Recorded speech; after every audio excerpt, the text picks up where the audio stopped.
नाम काजल है और मैं पुणे महाराष्ट्र से हूँ। कहानी शुरू करने से पहले मैं थोड़ा और अपने बारे में बता देती हूँ। मैं एक दुबली पतली सी लड़की हूँ। मेरी उम्र 22 वर्ष की है। मैं दिखने में सुंदर और गोरी हूँ। यह बात जून माह की है। उस समय शादियों का सीजन चल रहा था। एक शादी का निमंत्रण हमारे यहाँ भी था जिसमें मेरे घर के सभी लोगों का जाना भी जरूरी था। पर सबसे बड़ी समस्या यह थी कि घर की देखभाल करने वाला कोई नहीं था, क्योंकि यहाँ घर बंद करके जाने पर चोरी होने का डर बना रहता है। इसलिए सभी का साथ जाना भी संभव नहीं हो पा रहा था। शादी मेरे मौसेरे भाई की थी, तो मम्मी का जाना भी तय था। फिर बाद में यही निष्कर्ष निकला कि मैं घर में ही रहेंगे और घर की देखभाल करेंगे। इसके लिए पापा ने हमारे पास के एक अंकल को मदद करने और रात में मैं अकेली न हो इसके लिए रात में आकर सोने के लिए बोल दिया। इस पर अंकल ने बोला, इसकी चिंता न करें, मैं हूं तो कोई समस्या नहीं होगी। उसके बाद पापा, मम्मी एवं मेरा भाई सभी लोग शादी में जाने के लिए निकल गए। अंकल की शादी 7 से 8 साल पहले हो गई हुई थी। वे यहाँ नौकरी के सिलसिले में अकेले ही रहते थे। वे मध्य प्रदेश के रहने वाले थे। उनकी उम्र करीब 35 से 39 वर्ष रही होगी। उस शाम अंकल ने मुझसे पूछकर पनीर ले आए, जो मुझे बहुत पसंद था। उसके बाद रात को मैंने पनीर की सब्जी और रोटी बनाई। अंकल और मैंने साथ में बैठकर खाना खाया। इसके बाद अंकल मोबाइल देखने में लग गए। तब मैं किचन का काम खत्म करने में लग गई।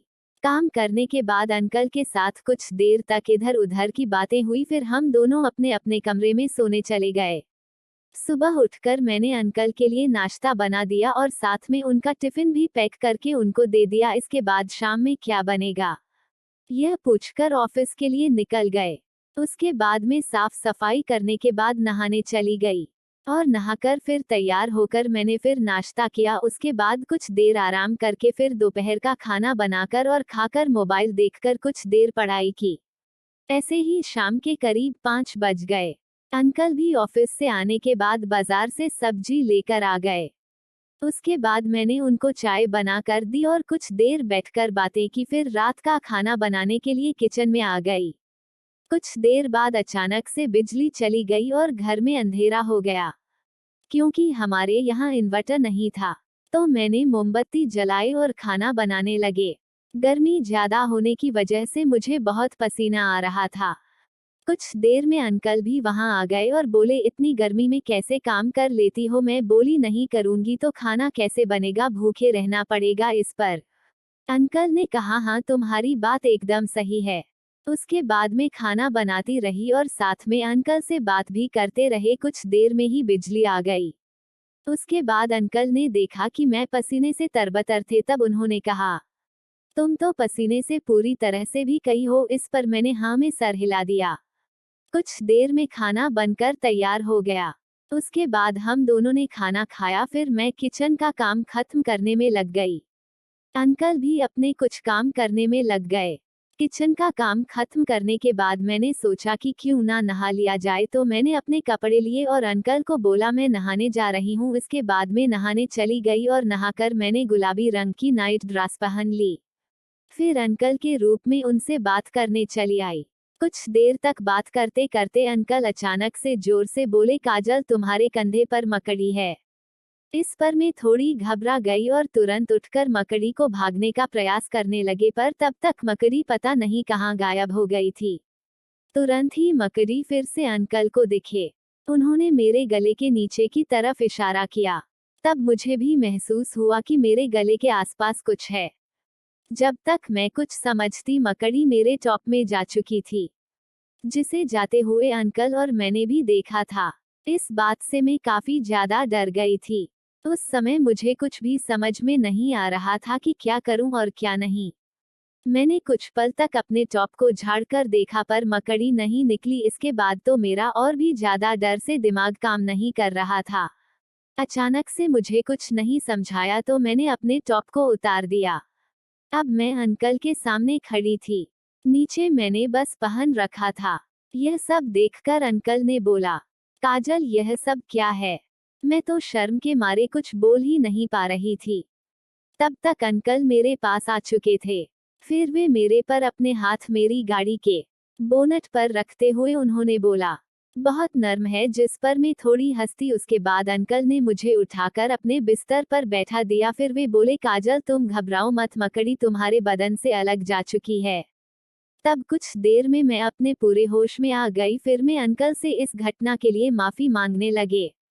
इस पर अंकल ने कहा, मासिक इस बात के ऐसा किसी के साथ भी हो सकता है, तुम फिक्र मत करो। इसके बाद अंकल ने बोला, तुम आज यही मेरे साथ सो जाओ क्योंकि तुम बहुत ज्यादा घबराई हुई हो। इस पर कुछ देर तक इनकार करने के बाद मैं मान गई। तभी एक बार फिर से बिजली चली गई।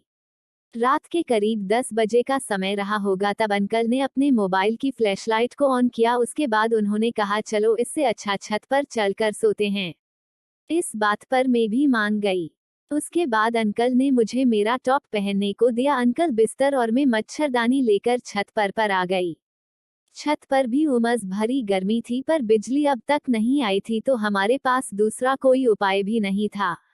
कुछ देर लेटने के बाद गर्मी से पसीना निकलने लगा। तब मैंने अंकल को बोला, यहाँ भी बहुत गर्मी लग रही है। जिसके बाद अंकल ने मुझे प्यार से बोला, बिजली आ जाएगी तब हम वापस से नीचे सोने चले जाएंगे। उसके बाद अंकल ने कहा, अगर तुमको बुरा ना लगे तो एक बात बोलूं। मैंने बोला, हाँ जो भी मन में हो, गोलियां में बुरा नहीं मानेंगे। वह मेरे से पूछने लगे, तूने गाड़ी की सर्विस करवाई है? मैंने शर्माते हुए मना कर दिया। फिर इसके बाद अंकल ने फिर से अपने मोबाइल की फ्लैश को ऑन किया और गाड़ी को अच्छे से चेक करने लगे और फिर किस करने लगे। इतने में रात के करीब 11 बजे का समय हो गया होगा। फिर कुछ देर में बिजली भी आ गई। अंकल ने मुझे बोला, तुम यहीं रहो, मैं सीढ़ी का बल्ब ऑन करके आता हूँ। उसके बाद अंकल बिस्तर को मोड़कर नीचे लेकर चले गए। इतने में ही मुझे याद आया कि मेरे कपड़े भी तो बिस्तर पर ही पड़े हुए थे, जो बिस्तर के साथ अंकल गलती से ले गए थे। उसके बाद में अंकल अंकल बोलते हुए सीढ़ी की तरफ भागे। भागने से मेरा शरीर का बैलेंस बिगड़ गया और मैं गिर पड़ी। मेरे दाईं एड़ी में चोट लग गई और मुझे दर्द भी काफी हो रहा था। इतने में अंकल वहां आ गए और मुझे ऐसे देखकर पूछने लगे, कॉलेज ये क्या हो गया तुमको? मैंने तो बोला था वहीं रहने को, तो फिर तुम नीचे अंधेरे में क्यों आ गई? इस पर मैं बोली, अंकल आप निरंतर बिस्तर के साथ लेकर नीचे चले गए थे, वही बताने में उतर रही थी। इतने में ही मेरा पैर फिसल गया और मैं गिर गई। इसके बाद अंकल ने मुझसे पूछा, कहाँ चोट लगी है? तब मैंने बताया, एड़ी में, जिसकी वजह से मैं उठ भी नहीं पा रही हूँ। उन्होंने मुझे अपनी गोद में उठा लिया। कुछ ही देर में अंकल ने मुझे नीचे कमरे में लाकर बिस्तर पर सुला दिया। उसके बाद मेरे पास में ही बैठ गए। फिर मुझसे बोले, काजल तुम बहुत सुंदर हो। इतना कहते कहते हुए फिर स्टार्ट हो गए। फिर मैं कोलगेट करने लगे। वे ऐसा करते हुए मेरी कार की तरफ बढ़े और चाबी से एकदम ऐसे स्टार्ट किया कि मैं चिल्ला उठी। मैं बेहोश हो चुकी थी। फिर अंकल ने पानी के छींटे मारे तो मैं हाउस में आई। उसके बाद में 15 मिनट तक लगे रहे और इस तरह मेरी कार की पहली सर्विस हो गई। और उस रात उन्होंने मेरी 3 बार सर्विस के। उसके बाद हम दोनों वैसे ही सो गए। बस फिर जब मन होता तो फिर छुप छुप कर मिलने लगे। दोस्तों, ये थी मेरी कहानी। आपको कैसी लगी कमेंट बॉक्स में जरूर बताएं। साथ ही चैनल को सब्सक्राइब करना ना भूलें। ऐसी मजेदार कहानी सुनने के